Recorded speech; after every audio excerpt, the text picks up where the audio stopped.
Assalamualaikum warahmatullahi wabarakatuh. Selamat sore, Bapak, Ibu-ibu, serta rekan-rekan semua. Salam sejahtera bagi kita semua. Sebelumnya, perkenalkan nama saya Doni. Saat ini saya berprofesi sebagai engineer di Pusat Teknologi Farmasi dan Medika BPPT. Sebelumnya saya pernah bekerja di PT Paragon Technology and Innovation atau Wardah Cosmetics selama kurang lebih hampir 4 tahun ya. Pada kesempatan kali ini saya akan mencoba sharing terkait dengan bahan baku untuk produk skincare anti akne. Sebelum kita masuk ke topik pembahasan utama kita terkait dengan bahan baku skincare anti akne, eee, kita terlebih dahulu perlu mengetahui definisi dari jerawat atau yang dikenal istilah medisnya sebagai acne vulgaris. Nah, acne vulgaris merupakan istilah medis yang merujuk pada berbagai jenis jerawat. Kondisi ini bisa tanpa disertai peradangan atau, istilah medisnya adalah acne vulgaris non-inflamasi. Ada 2 ya contohnya, yaitu komedo putih atau biasa kita kenal sebagai whitehead dan komedo hitam sebagai, blackhead. Dan juga ada yang disertai dengan peradangan atau acne vulgaris inflamasi. Nah, ini contohnya papul, pustul, nodul, dan sis atau kista. Nah, acne vulgaris atau jerawat merupakan salah satu penyakit kulit yang paling umum. Acne vulgaris umumnya tumbuh, utamanya di wajah, tapi selain itu juga tumbuh di beberapa area tubuh kita seperti dada, bahu, dan punggung. Dan penyebab dari jerawat itu ada beberapa hal, baik faktor internal maupun eksternal. Nah, umumnya kalau faktor internal itu dari faktor genetis dan hormonal ya, khususnya, pubertas. Karena, pubertas itu saat di mana hormon tubuh pada seseorang itu sedang, tinggi-tingginya gitu ya, dan itu menyebabkan, gejala acne vulgaris atau jerawat. Kemudian perubahan hormon saat menstruasi atau hamil, konsumsi obat tertentu, kemudian penggunaan kosmetik yang tidak tepat, stres, dan kelembapan udara yang tinggi. Nah, selanjutnya kita perlu mengetahui mekanisme jerawat itu seperti apa. Jadi setidaknya ada 4 tahap ya, di mana jerawat itu dimulai pada tahap awalnya, yaitu terbentuknya mikrokomedo atau komedo awal, komedo yang kecil-kecil. Nah, mekanismenya meningkatnya produksi keratin dan sekresi minyak berlebih menyebabkan korneosit menumpuk di folikel minyak bagian atas, pembentukan mikrokomedo ya. Jadi ini folikel rambut, kemudian ini adalah kelenjar minyak, kemudian, terjadi produksi keratin berlebih, biasanya karena faktor hormonal yang tadi saya sebutkan ya. Misalnya, dari hormon androgen, kemudian sekresi minyak juga berlebih sehingga terjadi clogging atau penyumbatan di mulut pori. Nah, penyumbatan ini kemudian akan menyebabkan, penumpukan korneosit dan akumulasi minyak yang pada akhirnya, menyebabkan pori tersumbat dan akan menimbulkan komedo tertutup, yaitu whitehead ya, ini komedo tertutup, dan komedo terbuka, yang biasa disebut sebagai blackhead. Kenapa hitam? Karena dia ada di luar, sehingga mudah teroksidasi dan menyebabkan perubahan warna menjadi hitam. Nah, kemudian fase selanjutnya, sebum yang mengalami clogging atau tersumbat ini akan menjadi sasaran empuk bagi bakteri penyebab jerawat atau, namanya Propionibacterium acnes ya. Nah, karena sebum itu adalah makanan dari bakteri ini, dan ketika bakteri ini, menyerang, dia akan memulai respon imun yang ditandai dengan adanya inflamasi ringan atau peradangan ringan. Nah, ini terbentuknya jerawat dalam, bentuk yang kecil. Nah, namun lama-kelamaan bakterinya akan mengalami proliferasi atau, perkembangbiakan gitu ya. Dan kemudian respon peradangan inflamasi yang ditandai dengan pecahnya dinding folikel yang dapat menyebabkan bekas luka jerawat. Nah, kemudian, berikut adalah jenis-jenis jerawat ya. Dari whitehead, kemudian blackhead, ini sudah umum diketahui. Kemudian ada papul. Papul itu biasanya jerawat-jerawat kecil yang, secara visual itu terlihat, berwarna merah ya, mengalami inflamasi ringan, tapi masih kecil. Nah, kemudian dari papul berkembang menjadi pustul. Pustul ini sudah membesar jerawatnya dan mayoritas terdiri dari nanah yang berwarna putih atau kuning. Kemudian kalau ini terus berkembang, dia akan menjadi sis atau nodul. Nah, ini jerawat yang secara visual dia merah dan besar, mengalami pembengkakan, atau istilah awamnya itu jerawat batu ya. Nah, ini juga mengandung nanah juga sama seperti pustul, tetapi lebih besar ya, dan membengkak. Nah, kemudian tingkat keparahan jerawat itu pada umumnya ilmuwan membagi atau mengklasifikasikan menjadi 4 tingkat. Yang pertama itu ringan. Ringan itu jenis komedo terbuka dan tertutup dan sedikit papul dan pustul. Kemudian tingkat 2 itu keparahannya sedang. Itu terdiri dari papul, pustul, khususnya di area wajah. Kemudian tingkat 3 itu keparahannya cukup berat. Itu banyak papul, pustul, serta beberapa nodul yang meradang. Juga di dada dan di punggung. Kemudian tingkat yang paling berat adalah tingkat 4, di mana banyak nodul dan pustul yang besar dan menyakitkan. Nah, adapun ranah dari kosmetik, skincare anti akne itu hanya pada tingkat 1, 2, dan maksimal 3 ya. Sedangkan tingkat 4 itu akan lebih baik jika ditangani oleh dokter spesialis kulit ya. Karena kosmetik sendiri itu memiliki keterbatasan, khususnya terkait dengan bahan-bahan aktif yang bisa kita gunakan beserta dosisnya. Karena sudah diatur oleh regulator di negara kita, yaitu BPOM, sehingga ada keterbatasan yang tidak bisa dilewati gitu ya. Adapun dokter spesialis kulit, dia bisa menggunakan bahan-bahan yang lebih variatif dan dosis yang lebih tinggi. Nah, secara visual tingkat 1 seperti ini, dia hanya terdiri dari sedikit papul. Tingkat 2 itu lebih parah lagi. Tingkat 3 itu ada beberapa sis dan nodul. Dan tingkat 4 itu terdiri dari banyak nodul dan sis. Kemudian kita perlu memahami juga mekanisme molekulernya. Kenapa? Agar kita bisa mengetahui kira-kira nanti bahan aktif yang kita gunakan itu akan menghambat mekanisme yang mana. Meskipun saya tidak akan menjelaskan secara detail ya, karena tidak semua peserta berlatar pendidikan sains atau medis gitu ya. Saya akan menjelaskan secara garis besar saja. Nah, yang pertama itu androgen. Androgen itu adalah hormon yang umumnya biasa ditemukan pada laki-laki. Tetapi hormon ini juga ditemukan pada wanita, gitu ya. Tetapi memang secara jumlah laki-laki memiliki lebih banyak jenis hormon ini. Nah, kemudian hormon androgen itu akan menghasilkan sebosit dan keratinosit. Dan jika produksinya berlebih, maka akan menghasilkan yang namanya hiperkeratosis folikel.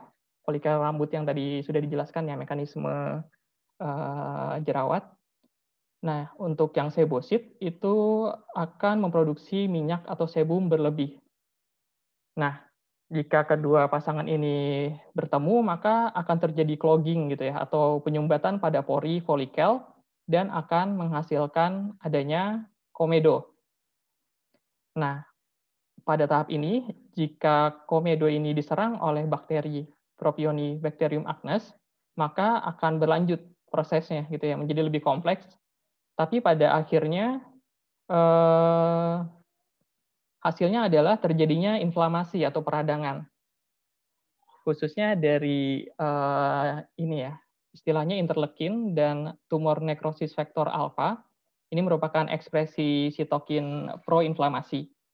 Jadi intinya hal-hal inilah yang menyebabkan inflamasi. Nah, namun jika memang tidak ada bakteri P. acnes-nya, maka itu hanya sampai tahap pembentukan komedo. Nah, selanjutnya sebelum kita membahas bahan aktif untuk anti akne, kita perlu terlebih dahulu memahami definisi kosmetik. Dan definisi terbaik adalah yang merujuk pada definisi yang dikeluarkan oleh regulator kosmetik di Indonesia, dalam hal ini adalah BPOM. Nah, menurut definisi BPOM, kosmetik adalah bahan atau sediaan yang dimaksudkan untuk digunakan pada bagian luar tubuh manusia, seperti epidermis, rambut, kuku, bibir, dan organ genital bagian luar atau gigi dan membran mukosa mulut, terutama untuk membersihkan, mewangikan, mengubah penampilan, dan atau memperbaiki bau badan dan atau melindungi atau memelihara tubuh pada kondisi baik. Nah, jadi ini adalah definisi kosmetik versi BPOM. Jadi, jika kita membuat suatu produk di luar ranah ini atau bahkan mengklaim di kemasannya lebih dari ini, maka itu di luar ranah kosmetik dan itu bisa mendapat teguran dari BPOM. Oleh karenanya, kosmetik adalah definisinya ini. Adapun bahan kosmetik adalah bahan atau campuran bahan yang berasal dari alam dan atau sintetik yang merupakan komponen kosmetik, termasuk bahan pewarna, bahan pengawet, dan bahan tabir surya. Nah, ini saya rujuk dari Peraturan BPOM nomor 23 tahun 2019. Nah, bahan kosmetik sendiri itu punya aturan. Jadi ada bahan yang dilarang seperti benzena. Kita pahami ya, benzena adalah senyawa karsinogenik atau berpotensi menyebabkan kanker. Jadi bahan-bahan yang seperti ini termasuk kategori bahan yang dilarang. Kemudian ada pula bahan yang diizinkan digunakan, tetapi dengan pembatasan dan persyaratan penggunaan. Contohnya asam salisilat, di mana kadar maksimumnya 3% untuk sediaan perawatan rambut, bilas, dan 2% untuk sediaan lainnya. Selanjutnya, bahan pengawet yang diizinkan. Contohnya metil paraben. Nah, ini mungkin banyak orang yang masih menganggap paraben itu sangat berbahaya ya. Padahal bahan ini sendiri masih diperbolehkan digunakan bahkan di FDA ya. FDA itu BPOM-nya Amerika Serikat dan regulator Eropa. Tetapi tentu dalam kadar yang dipersyaratkan. Kemudian selanjutnya bahan tabir surya yang diizinkan seperti oktilmetoksisinamat dan ada persyaratan kadar maksimumnya juga. Jadi ketika kita membuat suatu kosmetik, kita perlu merujuk pada aturan BPOM ini. Nah, setiap kita ingin membeli produk kosmetik, selalu muncul pertanyaan apa yang kita pertimbangkan ketika ingin membeli produk tersebut. Nah, mayoritas kita mengambil faktor-faktor berikut ya, seperti brand yang besar, kemudian packaging yang lucu atau canggih gitu ya. Kemudian sensory feel atau rasa yang nyaman untuk digunakan, harga yang affordable atau murah, dan parfum yang enak, serta klaim. Tetapi kadang orang melupakan satu faktor penting lainnya yang sangat menentukan khususnya untuk skincare, yaitu komposisi produk. Kenapa? Karena komposisi produk akan berpengaruh kepada efikasi atau khasiat dari produk tersebut. Nah, jadi ketika kita membeli satu produk, kita perlu mengklasifikasikannya ya, atau setidaknya kita tahu bahan aktifnya apa gitu. Nah, ini salah satu produk yang dimiliki oleh Nano Natura ya sebagai contoh, di mana di sini ada cukup banyak bahan aktifnya dan saya beri warna abu-abu ya. Nah, sehingga saya berharapnya Bapak, Ibu, dan rekan-rekan sekalian, selanjutnya jika ingin membeli suatu produk kosmetik, lebih memahami dulu sebenarnya apa yang Bapak, Ibu, dan rekan-rekan butuhkan terkait dengan efikasi atau khasiat dari produk tersebut, sehingga kita bisa menentukan bahan aktif apa yang sebenarnya kita butuhkan gitu. Nah, umumnya produk kosmetik itu terdiri dari beberapa komponen, antara lain humectant, ini moisturizer ya, kemudian ada emulsifier juga, ada pengawet, ada rheology modifier, ini untuk membentuk tekstur, kemudian ada bahan aktif untuk menentukan efikasi produk tersebut, kemudian ada emollient, ini juga moisturizer, dan bahan-bahan lainnya. Nah, kemudian ketika suatu produk kosmetik itu dijual, biasanya seorang atau orang-orang marketing dari perusahaan produsen produk tersebut itu menggunakan dua senjata utamanya ya. Yang pertama adalah efikasi. Efikasi itu bahasa sederhananya adalah khasiat. itu menunjukkan bahwa produk memberikan hasil yang diinginkan sesuai klaimnya. Contohnya, efikasi produk tersebut adalah anti-acne, atau whitening, atau anti-aging, dan lain-lain. Nah, kalau sebagai konsumen yang cerdas, itu pasti akan men-challenge gitu ya ketika suatu produk menyatakan klaimnya. Apakah ada bukti pengujiannya? Apakah ada in vitro, in vivo, clinical test, dan lain-lain. Nah, untuk perusahaan-perusahaan tertentu itu menyertakan gitu hasil pengujiannya, dan itu cukup bagus ya kalau menurut saya, karena sebagai data yang bisa dipertimbangkan oleh pembeli. Kemudian selain efikasi ada story juga. Story itu menunjukkan kisah yang dapat menambah nilai jual produk. Contohnya, mengandung seaweed ekstrak yang dibudidaya oleh petani lokal Indonesia.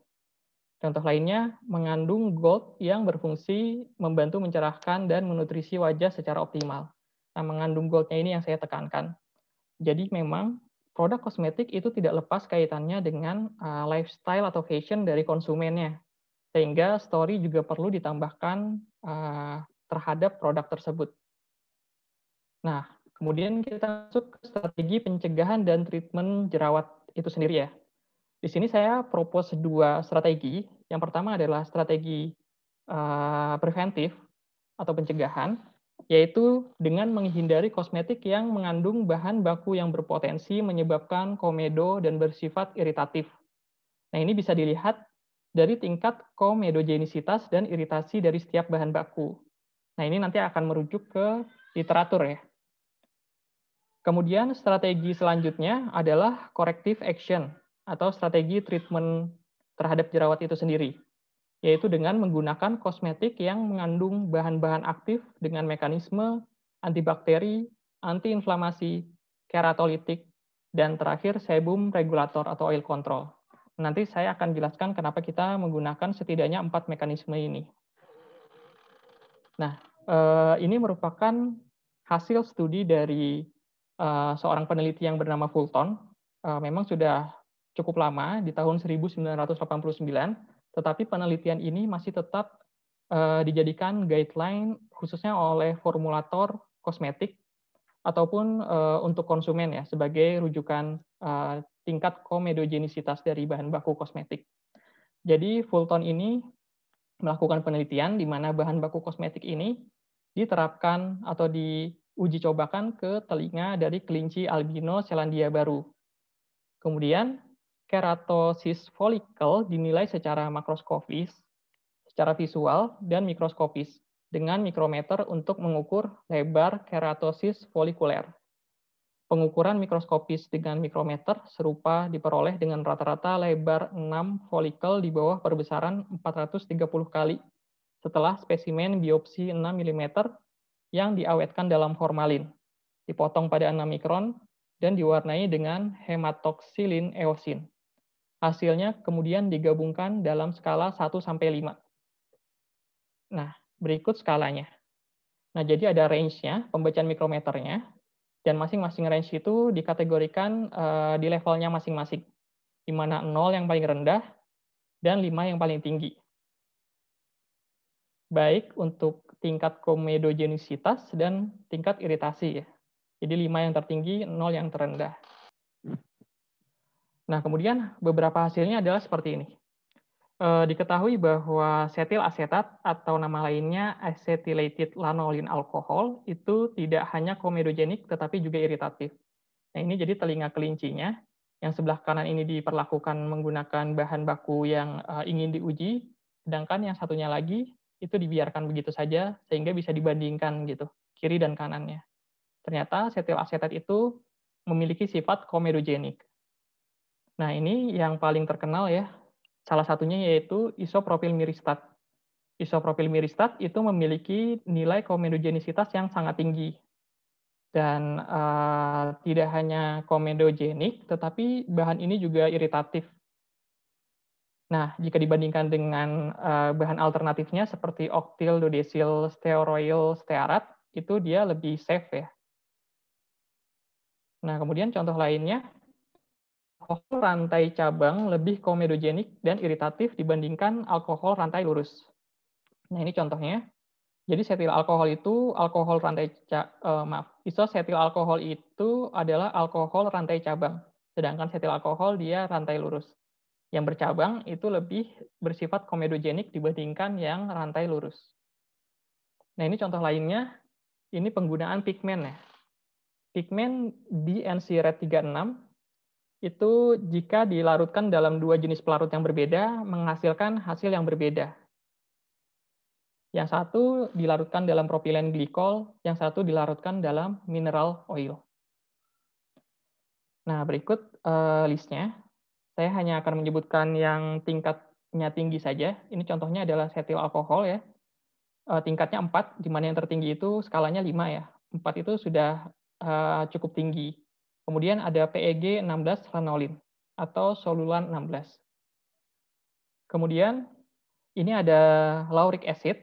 Ini cukup sering digunakan di bahan baku kosmetik ya. Kemudian myristic acid. Kemudian ada setil asetat. Kemudian etilheksil palmitat. Nah, ini yang paling terkenal dan masih banyak ditemukan di produk kosmetik, yaitu isopropil miristat. Dia memiliki tingkat 5 untuk komedo dan tingkat 3 untuk iritasinya. Jadi ini disarankan untuk dihindari untuk orang yang memiliki jenis kulit acne prone skin ya, atau jenis kulit berjerawat. Kemudian ada miristat juga yang tingkatnya 5. Kemudian ada isosetil alkohol, oleil alkohol, dan nah ini emulsifier, kombinasi antara stearyl alkohol dan stearet 20.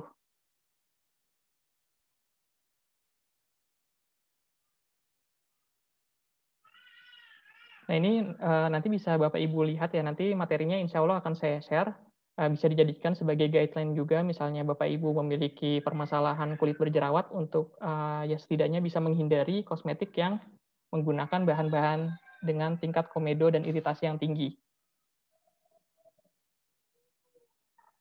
Nah, pada umumnya memang yang menyebabkan komedo ini adalah jenis wax dan minyak ya, yang mana tingkat komedonya tinggi dan iritasinya juga cukup tinggi.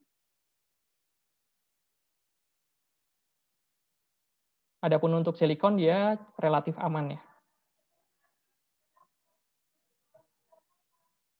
Untuk sterol juga relatif aman.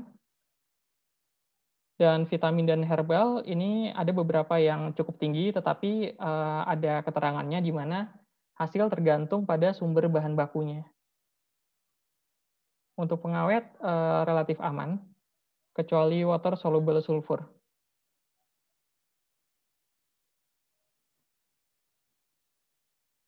Nah, selanjutnya kita akan masuk ke sasaran bahan aktif anti akne. Nah, tadi sudah dijelaskan terkait dengan mekanisme terbentuknya akne ya, secara molekuler. Dan sekarang kita setelah memahami hal tersebut, kita bisa menentukan kira-kira bahan aktif apa yang bisa kita gunakan sebagai bahan aktif anti akne. Nah, di sini saya propose ada 4 mekanisme untuk menanggulangi akne. Yang pertama adalah keratolitik.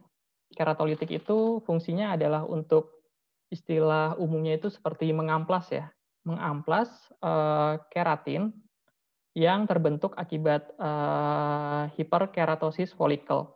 Jadi dengan diamplas atau dibersihkan hingga ke dalam porinya, dia akan lebih mudah bahan-bahan aktif lainnya untuk bisa masuk ke dalam jerawatnya ya. Selain itu, kita juga menggunakan sebum regulator. Sebum regulator itu untuk mengontrol produksi minyak berlebih. Kemudian selanjutnya kita juga menggunakan antibakteri ya.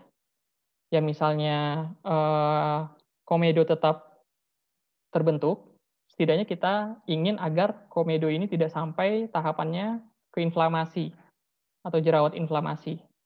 Dan terakhir, jika memang sudah terbentuk jerawat, maka kita bisa menggunakan antiinflamasi. Baik, selanjutnya kita membahas masing-masing mekanisme. Yang pertama itu keratolitik. Nah, jadi ini adalah struktur kulit ya, dari lapisan atas hingga lapisan otot. Nah, pori itu berada di lapisan epidermis. Nah, definisi keratolitik merupakan senyawa yang memecah lapisan luar kulit dan dapat menurunkan ketebalan plak psoriasis.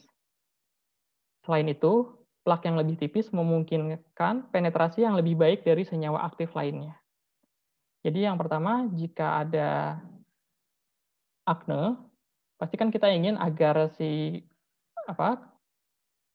keratosisnya itu semakin minim gitu. Sehingga bahan-bahan aktif pun lebih mudah untuk penetrasi ke dalam. Nah, ada beberapa keratolitik agent ya yang terdapat di pasaran, tetapi untuk penggunaan kosmetik kita mengalami keterbatasan, di mana hanya sedikit yang bisa kita gunakan. Nah, di sini saya mengambil contoh beberapa seperti asam salisilat, kemudian benzoyl peroxide, kemudian sulfur, azelaic acid, dan retinoic acid atau retinoid. Nah, dari 5 contoh yang saya bawakan ke sini, kita hanya bisa menggunakan satu, yaitu asam salisilat untuk produk kosmetik. Untuk benzoyl peroxide itu menurut peraturan BPOM 23 tahun 2019 itu tidak boleh dipergunakan kecuali untuk kuku artifisial ya. Adapun sulfur itu hanya untuk depilatori atau untuk penghilang bulu badan. Sedangkan dua senyawa ini, azelaic acid dan tretinoin, ini tidak boleh digunakan untuk kosmetik. Nah, itulah salah satu keterbatasan untuk kosmetik ya.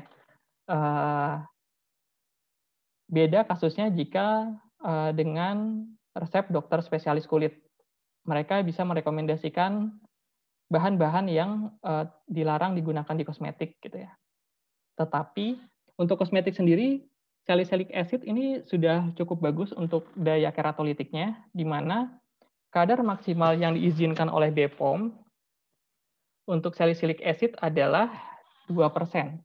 Nah, biasanya produk acne itu yang dikeluarkan oleh industri kosmetik itu berupa series ya, atau berupa regime, di mana satu series itu terdiri dari beberapa produk seperti day cream, night cream, kemudian acne spot, kemudian mungkin ada serumnya dan ada facial wash-nya. Nah, biasanya dari series itu ada satu produk yang dijadikan hero produk ya, atau produk utamanya.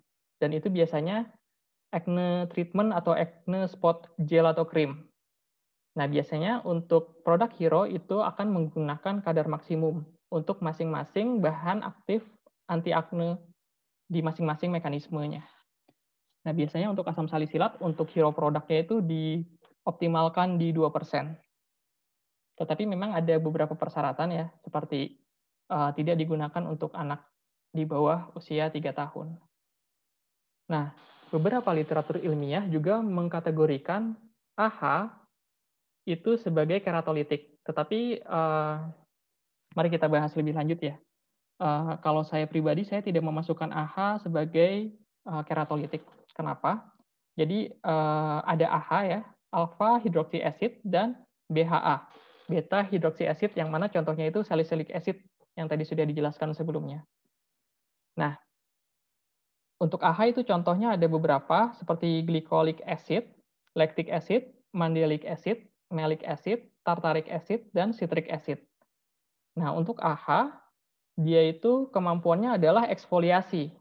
Dia hanya, ya bahasa umumnya itu seperti mengamplas bagian atas dari permukaan kulit, agar proses regenerasi kulit itu berlangsung dengan lebih cepat. Karena seiring berjalannya usia, proses regenerasi, jadi sel-sel yang di bawah ini kan naik ke atas ya, kemudian lepas terus saja, dan itu umumnya berlangsung selama 28 hari.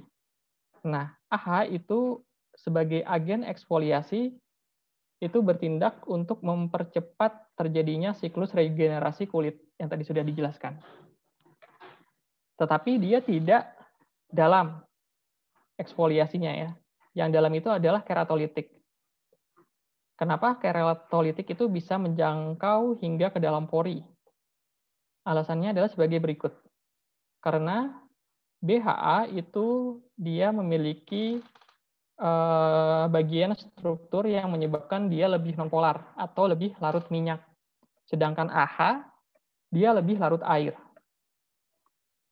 Nah, selain itu, karena hal ini, penetrasi ke dalam pori juga akan lebih baik dan mengangkat sel kulit mati, sebum, komedo, dan lain-lain. Sedangkan untuk AH, dia lebih untuk mengangkat bagian atas kulit saja dan mengeksfoliasi sel kulit mati. Nah, AH itu juga memiliki fitur lain yang juga penting, yaitu dia bertindak sebagai moisturizer atau hydrating. Kemudian menstimulasi kolagen juga. Kolagen ini akan berkontribusi terhadap penuaan ya. Kalau kolagennya semakin berkurang, dia akan terlihat kulitnya lebih tua. Sedangkan BHA itu bisa untuk antiinflamasi dan antibakteri juga. Nah, BHA tidak membuat kulit sensitif terhadap matahari, sedangkan AH membuat kulit sensitif terhadap matahari.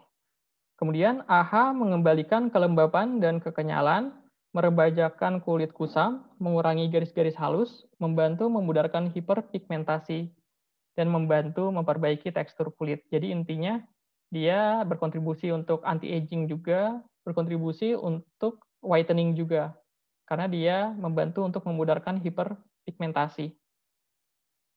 Sedangkan BHA dia lebih untuk ya jerawat, penyumbatan pori, dan komedo. Menjaga pori bersih agar terlihat tampak lebih kecil dan mengobati milia. Selanjutnya mekanisme kedua yaitu sebum regulator.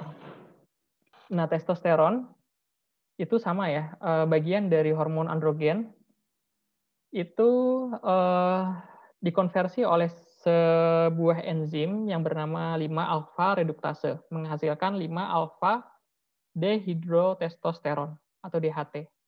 Nah, DHT inilah yang akan mengaktifasi kelenjar minyak dan sebosit, sehingga produksi minyak di kulit kita akan semakin banyak gitu ya. Nah, sebum regulator berperan untuk mengatur produksi sebum oleh sebum regulator umumnya melalui mekanisme penghambatan produksi 5-alfa reduktase. Jadi menghambat enzim ini, sehingga 5-alfa DHT-nya tidak terbentuk. Nah, ini beberapa contoh bahan untuk sebum regulator ya. Yang paling terkenal adalah dari golongan zinc, seperti zinc gluconat dan zinc PCA. Selain itu juga Zeylanicum bark extract, kemudian niacinamide atau vitamin B3, kemudian dehydroacetic acid, dan diethylene glycol. Selanjutnya, mekanisme ketiga, yaitu antibakteri. Bahan baku antibakteri itu akan meningkatkan level ekspresi protein dari peptida antimikroba atau HBD2 atau human beta defensin 2. Dan jika HBD2-nya meningkat, maka pertahanan tubuh kita dalam melawan mikroorganisme juga akan semakin meningkat. Nah, beberapa contoh bahan bakunya antara lain adalah salicylic acid, farnesol, fluoretin, green tea polyphenols, dan pitosphingosine. Nah, selain itu juga ada banyak bahan baku lain ya, seperti golongan ekstrak, itu juga ada beberapa yang memiliki aktivitas antibakteri Propionibacterium acnes. Nah, kemudian saya juga ingin memperkenalkan satu bahan baku yang menurut saya cukup unik, dan ini milik Nano Natura Indonesia ya. Mereka mengembangkan bahan baku ini, yaitu nano silver. Jadi silver atau perak itu memiliki keunggulan ya, di mana berdasarkan penelitian dari Satis Kumar dan kawan-kawan pada tahun 2016 diketahui bahwa nano silver itu memiliki aktivitas terhadap anti akne, kemudian aktivitas juga terhadap anti dandruff, dan aktivitas anti kanker payudara. Dan keuntungan kedua dari nano silver adalah karena ukurannya yang kecil, yaitu nanometer, dia bisa melakukan penetrasi ke dalam kulit dengan lebih mudah dan lebih cepat. sehingga bisa mencapai target dengan lebih baik. Selain itu juga seperti yang sebelumnya saya sudah jelaskan bahwa selain efikasi, kosmetik juga perlu story gitu. Nah, silver atau perak itu termasuk dalam kategori logam mulia ya, selain emas dan platina, sehingga bisa dijadikan story untuk menarik konsumen atau pembeli. Nah, selanjutnya mekanisme terakhir yaitu antiinflamasi. Bahan baku antiinflamasi itu biasanya menyasar ke 3 mekanisme. Yang pertama adalah menurunkan jumlah interleukin 1 alfa yang dilepaskan oleh sel-sel. Nah, ini berfungsi untuk mengurangi iritasi kulit akibat inflamasi. Yang kedua itu anti-elastase. Sehingga jika ini bisa kita sasar, akan mengurangi inflamasi dan menjaga matriks ekstraseluler. Dan yang terakhir, mekanisme anti-radikal bebas ya. Nah, jika ini bisa ditangkal, maka pertahanan kulit juga akan lebih kuat. Nah, berikut adalah contoh dari bahan-bahan antiinflamasi. Contohnya yaitu niacinamide ya, vitamin B3, kemudian ada phytospinosin, kemudian Park Mites extract dan Poria cocos extract, ada Salix alba willowbark extract, Calendula officinalis flower extract, dan Vitis vinifera grapeseed extract. Dan ada beberapa bahan baku lain juga seperti dalam golongan ekstrak-ekstrak yang juga memiliki aktivitas antiinflamasi ya. Ya, mungkin sekian presentasi dari saya. Terima kasih banyak atas perhatiannya. Saya kembalikan ke Ibu Moderator, Mbak Zidni.